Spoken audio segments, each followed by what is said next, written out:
بسم اللہ الرحمن الرحیم الصلاۃ والسلام علیکہ یا رسول اللہ صلی اللہ تعالیٰ علیہ وسلم۔ والدین کے ساتھ حسن سلوک اور ان کی فرمان برداری کے تعلق سے چند احادیث سماعت کریں۔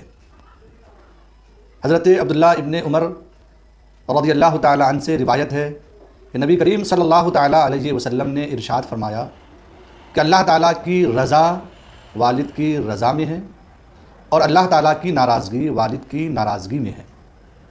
حضرت انس بن مالک سے روایت ہے کہ نبی کریم صلی اللہ تعالیٰ علیہ وسلم نے ارشاد فرمایا، جس آدمی کو یہ پسند ہو کہ اس کی عمر دراز ہو اور اس کے رزق میں برکت ہو، اس کا رزق وسیع ہو، اسے چاہیے کہ وہ والدین کے ساتھ نیکی کرے اور ان کے ساتھ صلہ رحمی کرے۔ حضرت عبداللہ بن اوفا سے روایت ہے کہ ہم رسول اکرم صلی اللہ تعالیٰ علیہ وسلم کے پاس بیٹھے ہوئے تھے۔ ایک آدمی آنے والا آیا، اس نے عرض کیا، یا رسول اللہ، ایک نوجوان نزع کے وقت اس کے لیے یہ کہا گیا پڑھ لا الہ الا اللہ، تو وہ پڑھ نہ سکا۔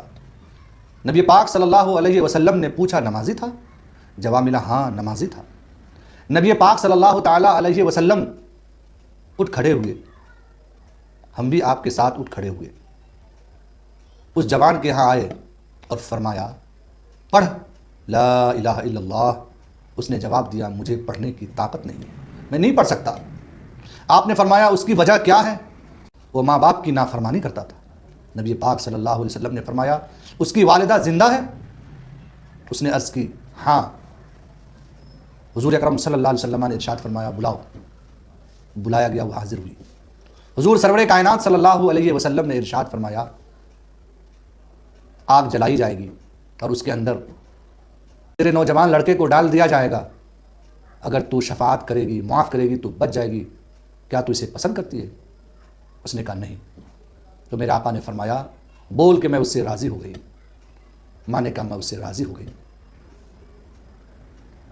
اب اس سے کلمے کے لیے پڑھنے کے لیے کہا گیا تو پڑھا اشہد ان لا الہ الا اللہ و اشہد ان محمد رسول اللہ۔ یہ چند احادیث پیش کی گئیں جن میں والدین کے ساتھ حسن سلوک کرنے کے فضائل اور انعامات ذکر کیے گئے۔ اب وہ احادیث بھی سنیں جن میں والدین کی نافرمانی کی سزا اور عقاب کا ذکر ہے۔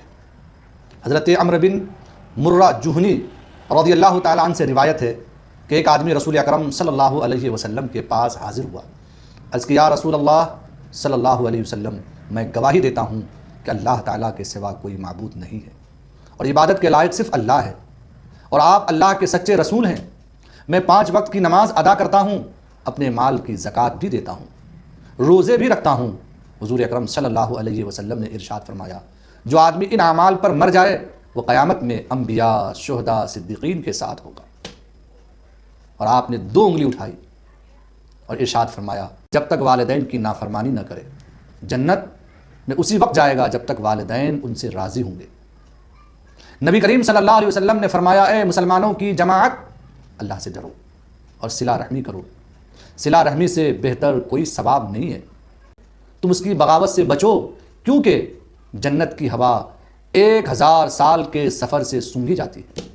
نبی کریم صلی اللہ علیہ وسلم نے فرمایا ہر گناہ کی سزا اللہ تعالیٰ مؤخر کر دیتا ہے جتنا کہ وہ چاہے، لیکن والدین کی نافرمانی کی سزا کو مؤخر نہیں کرتا۔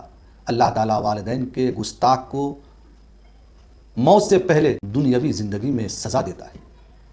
عوام بن حوشب رضی اللہ تعالیٰ عنہ سے روایت ہے کہ میں ایک قبیلے میں اترا، ایک جانب میں قبرستان تھا۔ جب عصر کے بعد کا وقت آیا اس قبرستان سے ایک قبر پھٹی اور اس سے ایک آدمی نکلا، اس کے سر گدھے کے سر کے مثل تھا اور اس کا جسم انسان کے جسم کے مثل تھا۔ اس نے 3 ہینگیں لگائیں اور واپس قبر بند ہو گئی۔ تو اچانک ایک بوڑھی عورت سوت کاٹ رہی تھی۔ ایک عورت نے مجھے کہا کہ اس بوڑھی کو جانتا ہے؟ میں نے کہا اس کے لیے کیا واقعہ ہے؟ عورت نے کہا یہ قبر کے اندر گدھے کی شکل میں نظر آنے والا اس کا بیٹا ہے۔ میں نے کہا اس کا قصہ کیا ہے؟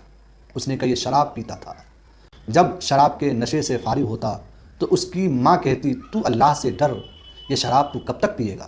ماں کے لیے وہ کہتا کہ ہینگتی ہے جیسے گدھے ہینگتا ہے، تو اس لیے اس کی قبر روزانہ عصر کے بعد پھٹتی ہے اور گدھے کی شکل میں سر نکال کر 3 ہینگے لگاتا ہے، پھر اس کی قبر بند ہو جاتی ہے۔ تو ماں اور باپ کی نافرمانی کرنے کی سزا یہ ہے کہ دنیا کے اندر اس کو سزا ملتے ہی اور آخرت میں بھی اسے سزا ملتی ہے۔ اس لیے مسلمانوں، والدین کے ساتھ حسن سلوک کیا جائے، ان کی نافرمانی سے بچیں، ان کی باتوں پہ عمل کرنے کی پوری کوشش کی جائے، اس لیے کہ نماز، روزے، یہ ساری عبادتیں ایک طرف اور ماں باپ کی ناراضگی ایک طرف، یہ ساری عبادتیں بیکار ہو جائیں گی اگر آپ کے والدین ناراض ہوں۔ ماں باپ کی ناراضگی سے اللہ ناراض ہوتا ہے اور ماں باپ کی رضا سے اللہ راضی ہوتا ہے۔ اللہ تعالیٰ والدین کے ساتھ حسن سلوک کرنے کی توفیق بخشے۔